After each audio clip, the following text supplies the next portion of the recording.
In the headlines, a local businessman released on bail after he appeared in court on Friday as part of major investigations into alleged sex crimes against a minor. A study by the University of Wyoming recommends building better designed bridges to help Dominica withstand future storms. And new technology being utilized by traffic police indicates 40% of driver's licenses are not up to date. I am Andrea Lee with the Channel 5 News. Details after this.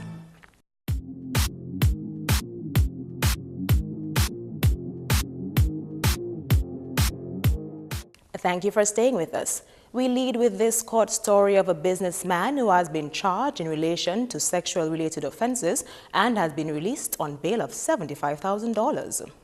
The accused appeared at a Roseau Magistrates Court on Friday after he was arrested this week.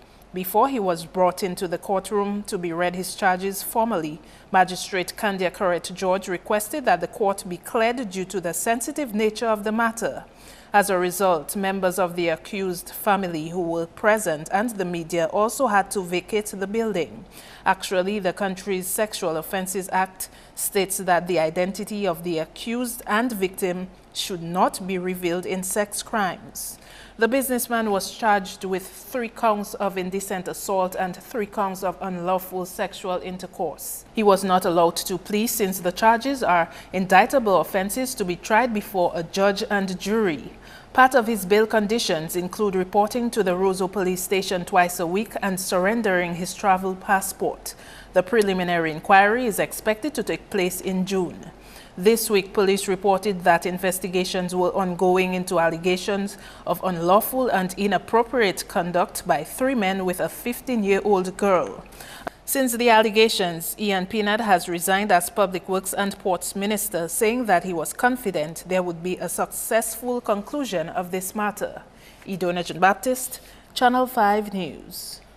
We move on now to the Roman Catholic bishop who hopes that a program within the church can resume so that church workers and Catholic school teachers would be equipped to respond to sexual abuse of minors. The Antilles Episcopal Conference, made up of bishops and archbishops from across the world, including the Caribbean, has developed a document to deal with abuse of minors. The document that it prepared is basically geared towards clergy, deacons and priests, but of course, it will also relate to persons who are in the church. We have a program called the Virtuous Program, which is when a church worker, a priest, a religious, or teacher of a school does that program, they can be certified to indicate that they have gone through these methods of detecting when a child is being abused, and they would learn techniques as to how to deal with those. It is a program that is within the church, and it is implemented right across the AEC, or the Diocese of the Antilles Bishops' Conference. Bishop Malzes says his church is willing to work with the NGO Coalition on Child Welfare to address the issue of sex abuse of minors. It's not, I would say, not as lively as it used to be before, of having systematically all schools and all organizations within the church doing it, but it is available, and we hope that we can review that and make sure that all church workers are equipped in the knowledge of those means of protecting God's children. A couple of years ago, we had with our schools, we did it among all the clergy and church workers. So by now we need to do it again because we have new workers and new persons on board. So we need to do that over again. From church to disasters now, better designed bridges among recommendations being made to help Dominica withstand future storm events. The recommendation was made by Dr. Frank Ogden, a consultant from the University of Wyoming, who carried out a study on Tropical Storm Erica's indirect peak discharge. Peak discharge is the time when the river reaches its highest flow as a result of a storm event. The study was carried out on 16 of Dominica's rivers. The indirect peak discharge measurements reveal that the magnitude of runoff that was associated with rainfall from Tropical Storm Erica. Landslide dams significantly increased the peak discharge in 5 of the 16 rivers. A consultant designing bridges would not want to use those indirect peak discharge measures to design those bridges. And my final report will go into some guidance about that. Ogden suggested taking note of how Japan constructs resilient structures to handle similar situations. The Japanese are masters at coming up with methods to design resiliency into their structures because they have landslides all the time. The best example here I can think of is if you go to Makoshiri. There's a 1909 bridge there that's still standing. The modern bridge is gone. And the difference is the approach. The modern bridge had a level approach that forced all the water to go through that bridge, and just the erosive potential caused a huge scour hole, and the bridge fell into its own scour hole. The 1909 bridge is happy and standing there. So I think resiliency comes from excellence in design. Dr. Ogden released his preliminary findings on Friday. Climate-smart techniques in designing and planning being cited as one way Dominica is striving to build resilience against the ravages of climate change. The remarks came from Chief Medical Officer Dr. David Johnson on Friday. Johnson says a significant portion of Dominica's population is vulnerable to climate change. With regards to physical vulnerability, steep topographic conditions, rugged interior dominate the island's landscape, which has led to human settlements and physical development being highly concentrated along narrow coastal areas, particularly in the south and southwest of the island. A significant portion of Dominica's population as well as assets are therefore highly vulnerable to tropical cyclonic events as well as high-intensity rainfall, wind and storm surge events. In addition to the island's steep topography, undeveloped and damaged infrastructure has been a key challenge to reducing vulnerability to disasters. Johnson says the government and the Caribbean Development Bank were quick to take steps to prepare the country for future events. A study on the indirect peak discharge during Tropical Storm Erika was conducted shortly after the natural disaster occurred. Results derived from this activity will also be used to support engineering designs for the rehabilitation and reconstruction of not only bridges but roads, drainage, land slip and other critical infrastructure under the National Reconstruction and Recovery Program following Tropical Storm Erika. On to our roads now, where traffic police have recently introduced a new way of detecting delinquent drivers during traffic stops. Police have been equipped with a mobile device which can now indicate to them if a driver's license is updated once the driver's identification is entered. This development comes on the watch of Assistant Superintendent of Police Matthew Coffey, who was appointed to head the Police Traffic and Licensing Department 4 months ago. For the past few weeks, the police have stepped up traffic checks and regulation of traffic. We can now easier access the information. Okay, the officers on the streets are equipped. They can now remain on the streets and check the driver's license of an individual as well as the vehicle particulars of an individual. So it's a step in the right direction. We have a device which we use to do checks on those vehicles. It's about a week old now since we were blessed with that device. Superintendent Coffey says their records reflect about 40% of drivers are delinquent. There are a number of unlicensed motor vehicles as I speak, and a number of persons who have not renewed their driver's licenses as well. However, with what is going on now, I think I can see more persons, as I told you, coming to renew their private driver's license and also their vehicle licenses. We also have been trying our best to have a sustained police presence in the city. We have a shift from 4 o'clock. We're trying to put that in place. We started it yesterday, actually. So we hope we can sustain it as well. up to a certain time in the evening. Coming up, adult education training and the OECS reading competition.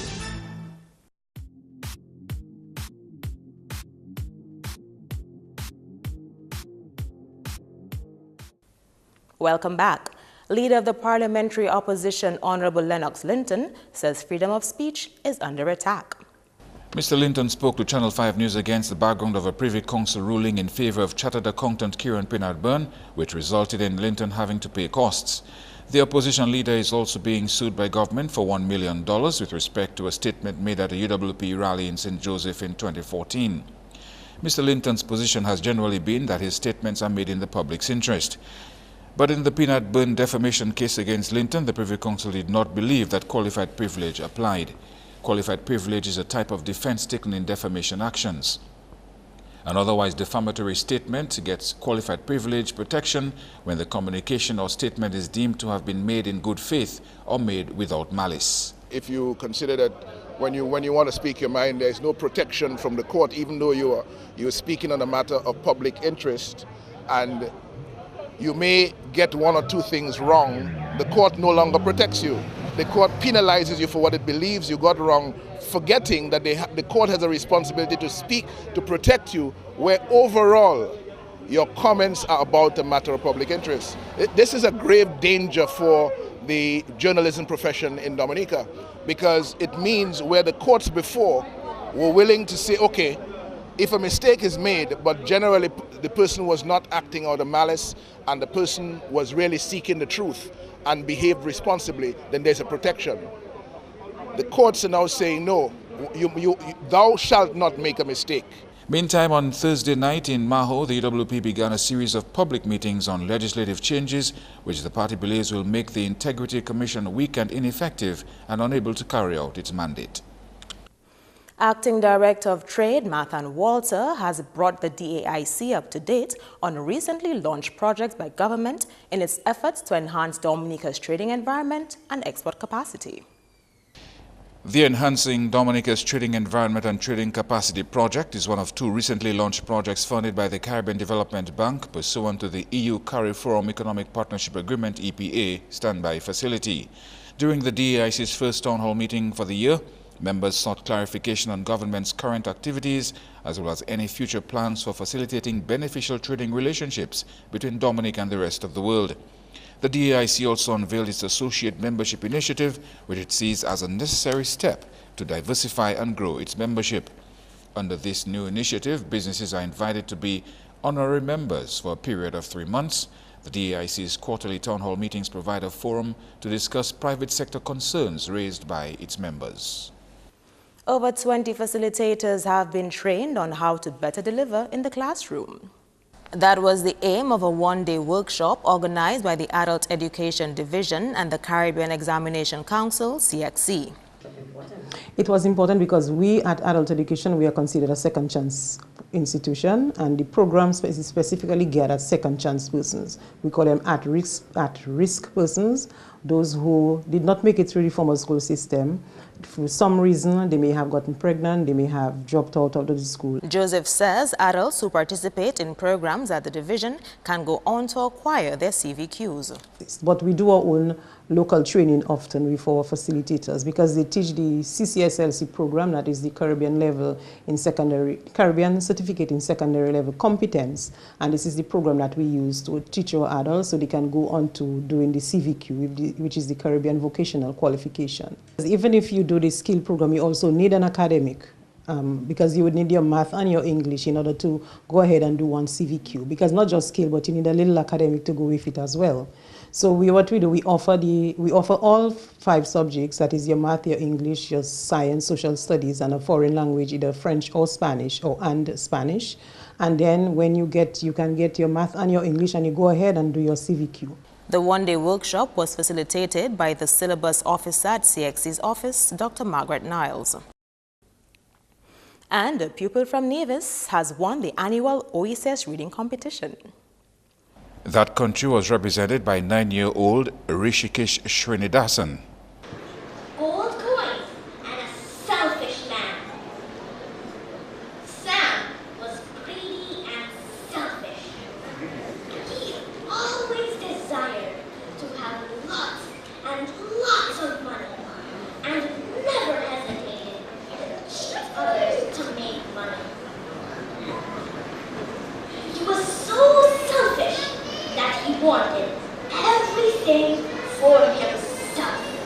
Shiknaya Campbell of St. Vincent came in second place, while Jazz Diaz of Antigua came in third position. The father of the winner says his son has been training hard for this competition. It was his confidence. He's been putting a lot of work in reading. And one thing he's been doing with his mother and also the teachers is every time he reads, my wife records it, and he gets to replay and look at his performance. It's been hard work, it's been confidence, and also the faith that his teachers, the education department and the island has been having on him, and they were very hopeful that he would be getting back the trophy to them. The winner also received $5,000 for himself and his school, among other prizes. I feel happy, excited, and I feel that I'm on top of the world. I was confident, but I had a little nervous, but I was a little nervous. Other competitors were Ariana Moshe of St. Lucia, Madonna Auguste of Dominica, and Oden Otwa of Grenada. That's news. Your sports highlights next with Kenny Williams.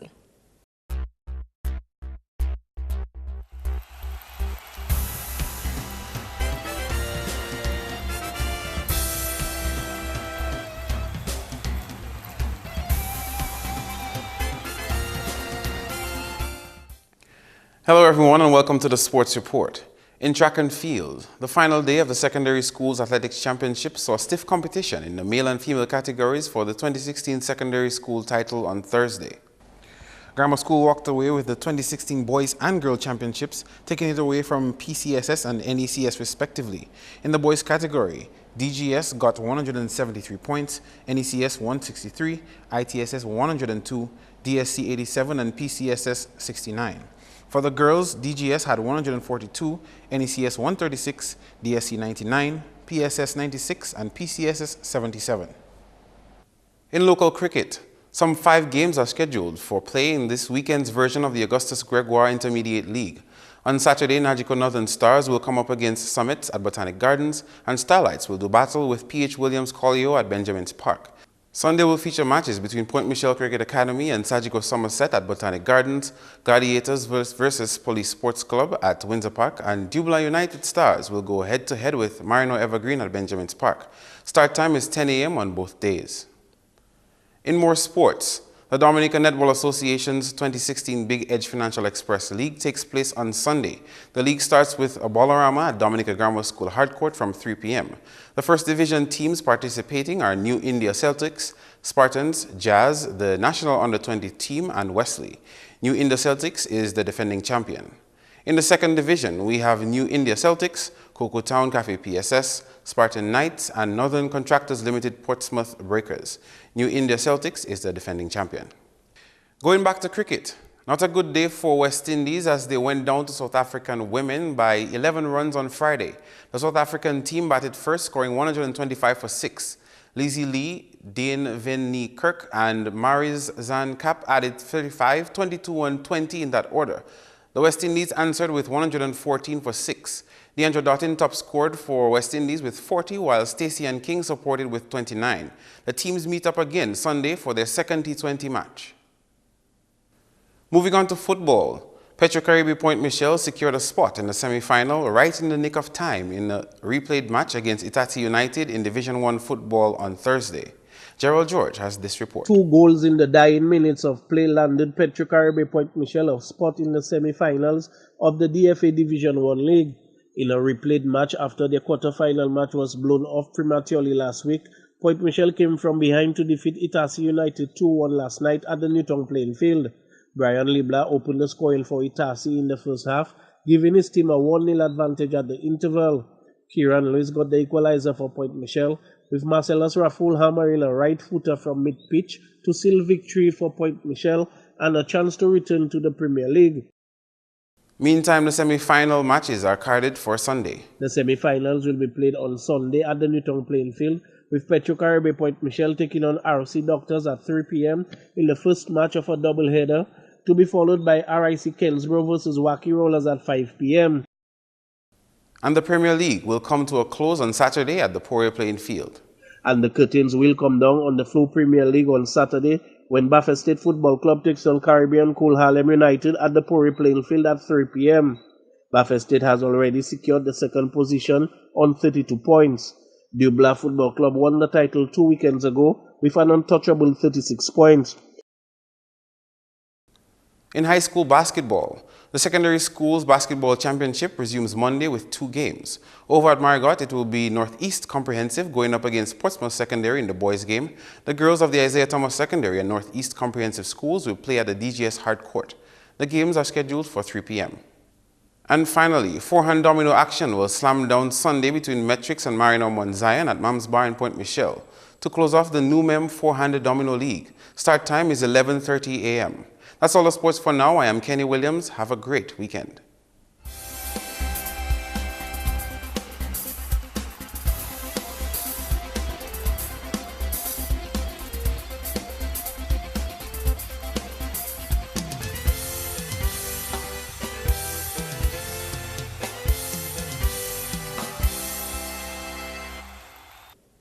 It appears we'll have some scattered showers this weekend. Your complete weather report is next.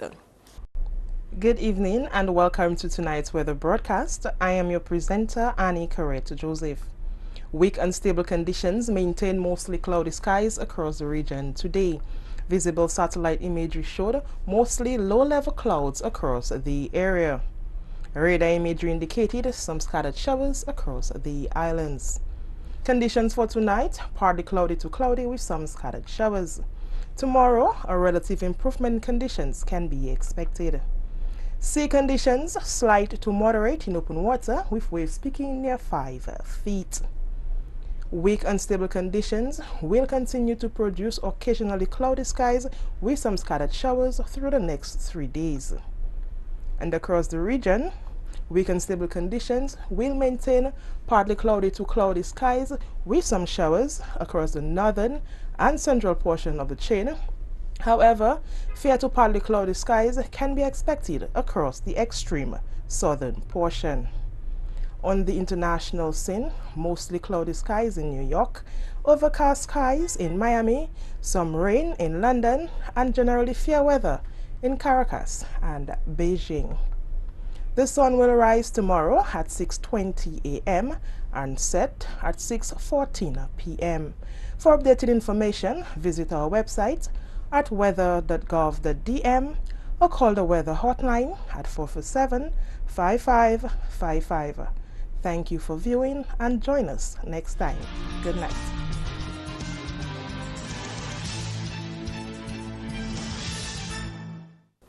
To end the news, the headlines again. A local businessman released on bail after he appeared in court on Friday as part of major investigations into alleged sex crimes against a minor. A study by the University of Wyoming recommends building better designed bridges to help Dominica withstand future storm events. And new technology being utilized by traffic police indicates 40% of driver's licenses are not up to date. Feel free to contact us at news@MarpinNewsMarch4th2k16. You can also catch our past newscasts on our YouTube page. On behalf of the entire production team, I am Andrea Lee. Thank you for watching. Have a great weekend.